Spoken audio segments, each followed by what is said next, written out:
we are playing against a very organized team, I must be honest, and a team that scores goals. A team that has got both their strikers now, they are on form. Mngqithi is come back. Gumede is still scoring goals. Sibia is beginning to show his magic because he's one player that I believe could give Arrows so much, but sometimes maybe it does not work as hard. But at the moment, he's on fire, he's looking good. Pulemodi also is doing very well. Their central midfield of Dlamini, Ndwandwe, Mbele looks very exciting. The centre backs, Matiane together with CBC, or Zuke, because Zuke has played the last match. It's looking very good. Their fullbacks are always propelled, Dube and Mngqithi.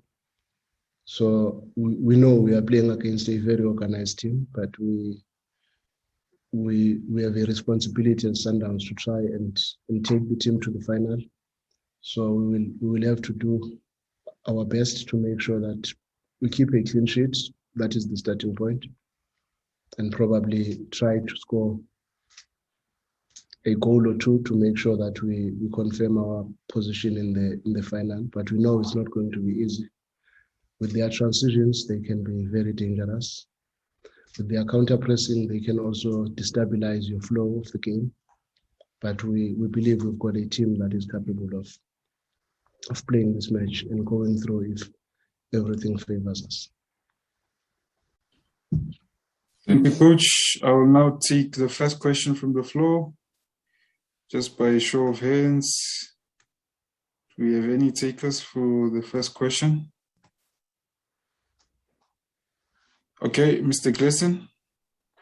Good morning, sir. Good morning to everybody.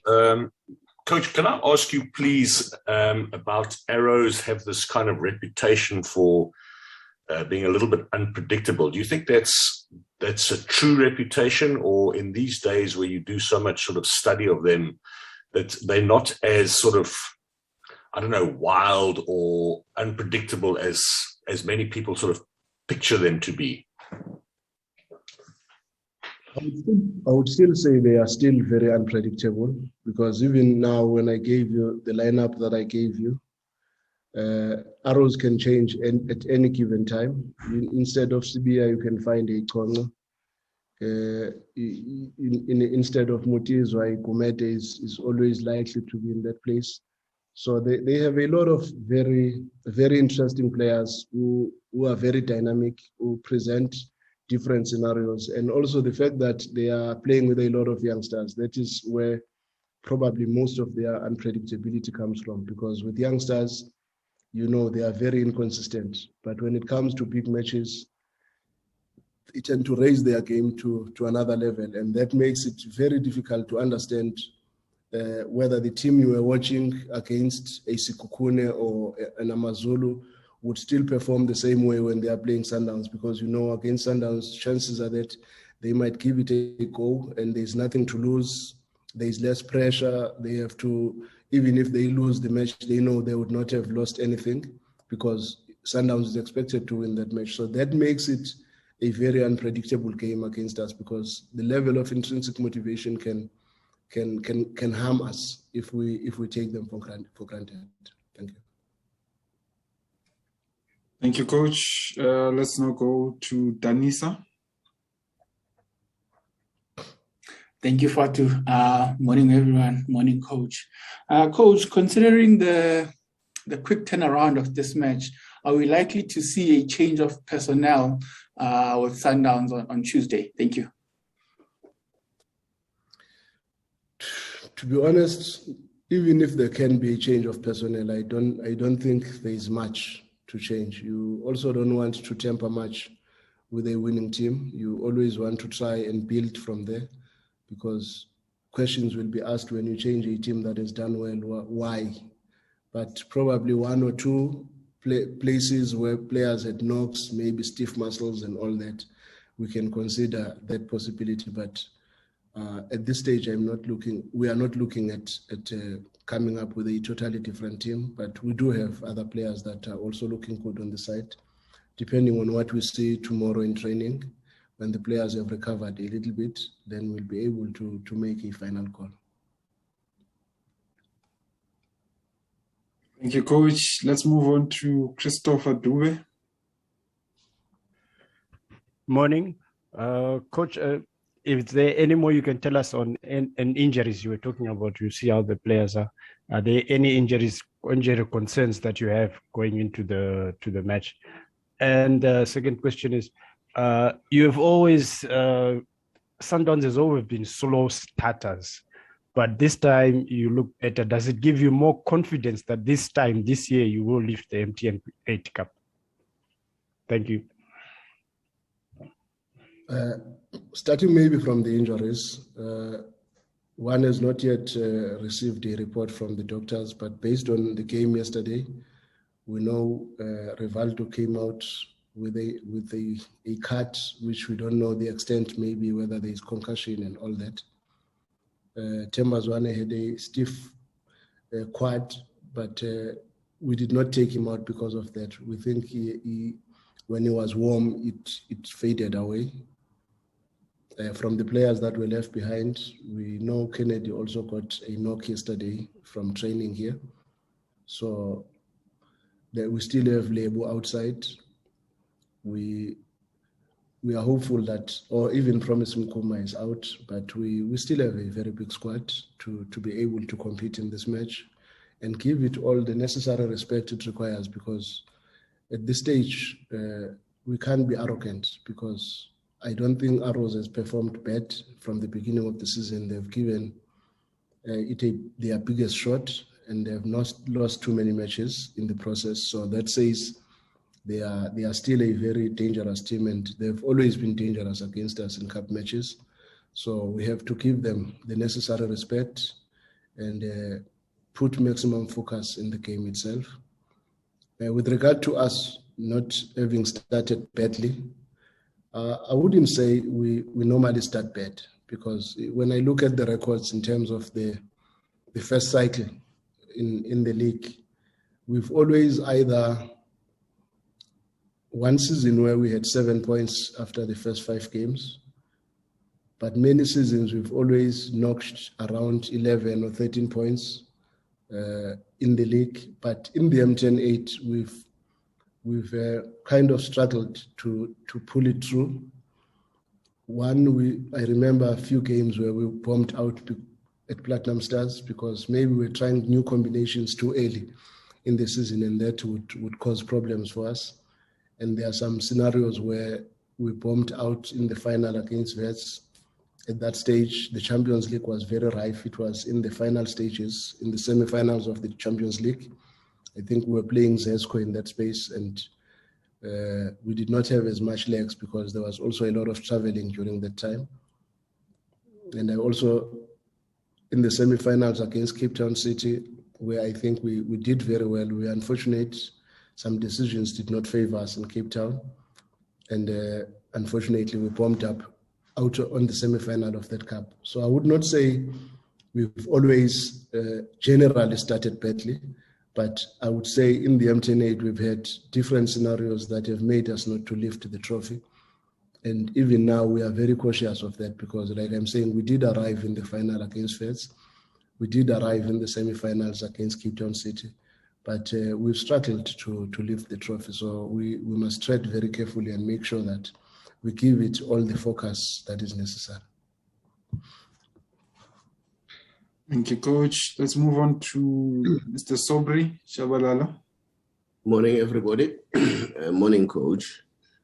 Part of my question has been answered because I also wanted to ask you about the injuries. Tell me, can anyone read something in terms of your lineup?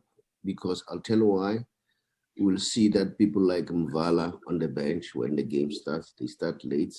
Should one read something that probably those are the players that are going to play on Tuesday? That's one. And the other thing that I would like to know, the new striker, Diafranco, has he not come to the standard that you want? Or what is happening? And then Sereno, is he injured or what's the story? Thank you, Coach. Okay. I would be lying if I say you must read something from the substitutes. I think in every match, we try to refresh the team towards the last 25, 30 minutes of the match, just to ignite a little bit more fire into the team and also to save ourselves from potential injuries, because some of our players, we know their history with muscle injuries and all that, and we try to take them out at a certain time, maybe when we feel the game has been a little bit more competitive. And yesterday, the field was a little bit heavy. We were a little bit worried that maybe some of the players might not be able to cope with the strain of that match and the forthcoming match. So there were many other reasons that made us to make substitutions. But the truth is, I would not want you to read anything from that. We can still start either way.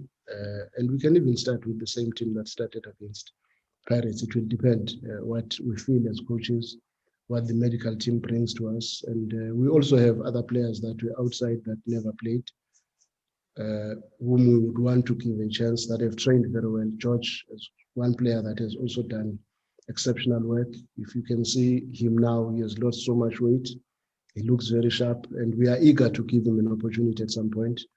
Kapinga is also looking good, and we must try to see what we can do, but without tampering much with the winning combination. So when it comes to Safranco, he has done well. He works very hard. He gives us what we want, but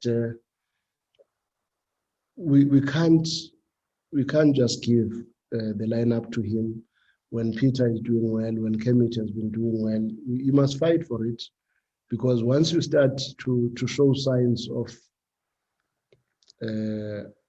favoring other players ahead of others, it does not help. But when a player ends his place and he realizes how difficult it is for him to get a chance to start a game, whenever he gets an opportunity to start a game, he will give it his best shot. We are happy with the progress that he's making. And in training, he's looking very good, and he's scoring a lot of goals for us. And we believe we've got a very long season. He is probably going to help us in this as the season goes along.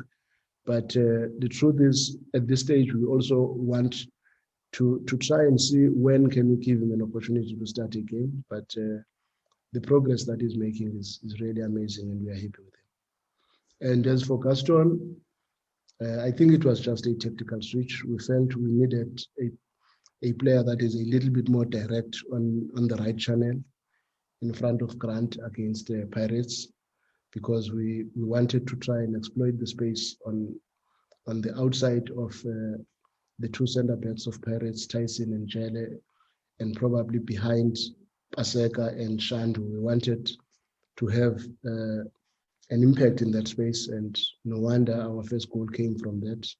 Kutu gave us the directness that we wanted. So instead of having both Mngqithi and Gaston would predominantly come into the half spaces inside, play out of the wing, we also wanted somebody that can give us wing play and really be a little bit more direct in giving us a chance to get behind the defense. So it can turn either way this time around. It can be Gaston starting, or Mngqithi starting, or Kutumela starting, or even Neo Mayema starting. Pavol is also showing up his hand. Villa is showing up his hand. So we've got a lot of options to try and see which one can work for us, knowing the strengths of the team that we are playing against as well.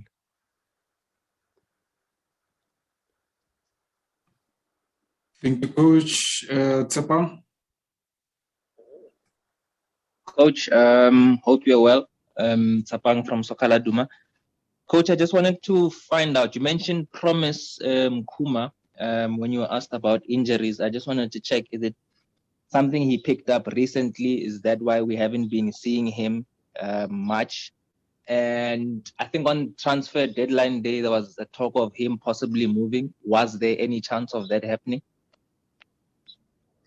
The injury, he picked it up recently. He's been fighting very hard. He's been showing some very good signs. We know what he's capable of.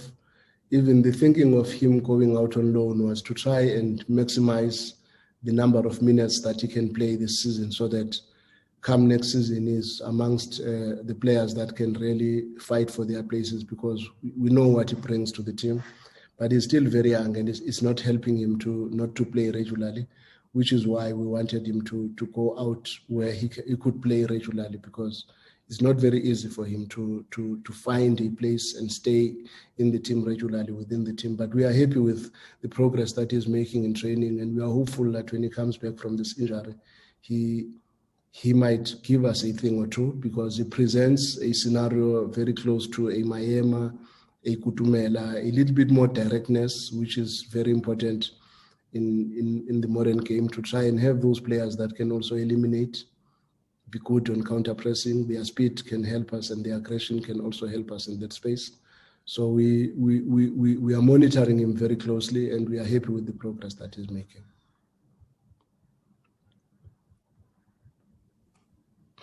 Okay, we are wrapping up now. I'll go back to Fidel, and then we'll have Mark listen. Last question. Thank you, Fatu. Coach, from the outside, like, the team looks perfect. You're not conceding too many goals, if any. In front of goal, you are clinical. Which areas does the technical team think needs improvement? Because from the outside, it looks perfect. Thank you. Because our challenge is more to try and refine our team for the Champions League. We know they make less mistakes in that space, more especially from the quarterfinal going up.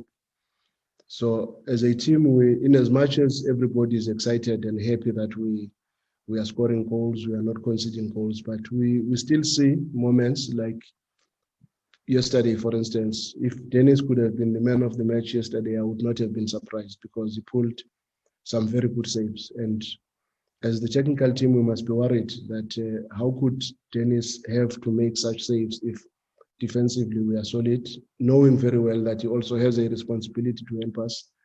But we must also dig deeper in understanding why did opponents find a cross on our right channel, which nearly resulted in a goal, and Dennis made a brilliant save.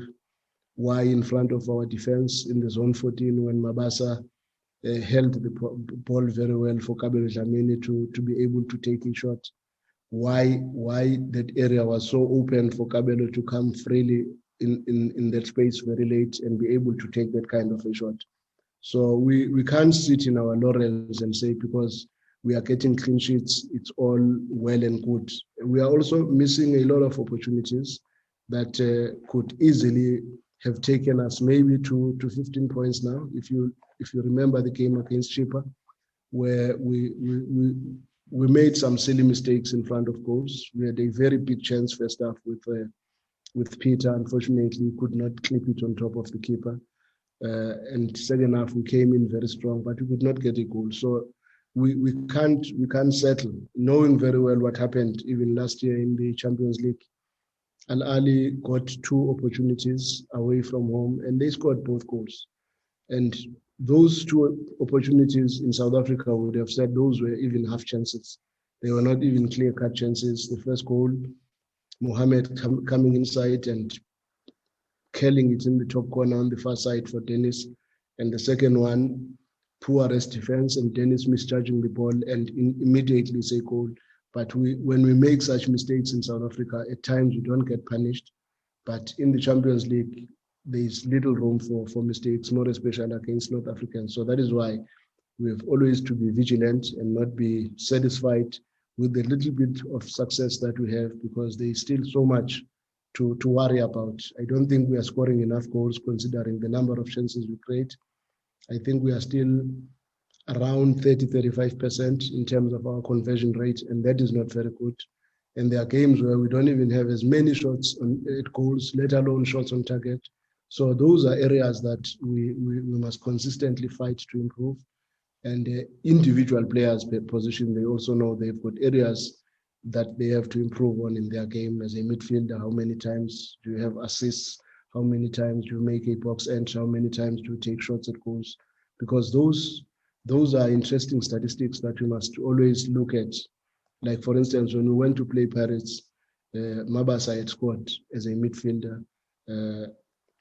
Mosele had scored as a midfielder, making those late runs into the box. And if other teams can do that and other players can do that, and against Al Ali, we've always been punished by Sulaya, who is a number 8.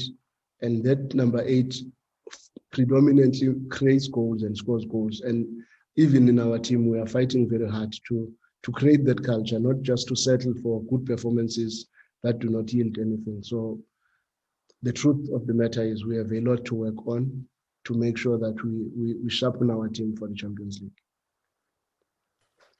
Thank you for the last question. I was going to ask you about the defense, but you've given a very fulsome answer. You have a club record at the moment, 7 matches in a row in the league without conceding.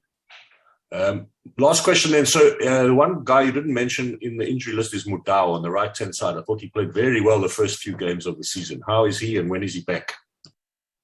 Yeah, I mean, that one is also worrying us because we're all very excited with his performances, and you are very right. He was outstanding in the first 2 matches that he played. Big game for him was the game against Chiefs. I also think he played very well in that space, but unfortunately, he's had a hamstring that we thought, and the diagnosis was that it's a grade 1, and he came in and also felt something, and we felt, hey, let's not risk it because we might still need him. So at this stage, I cannot tell you when are we going to have him back, but I don't think it will be more. Probably after the FIFA break, he might be back in the team.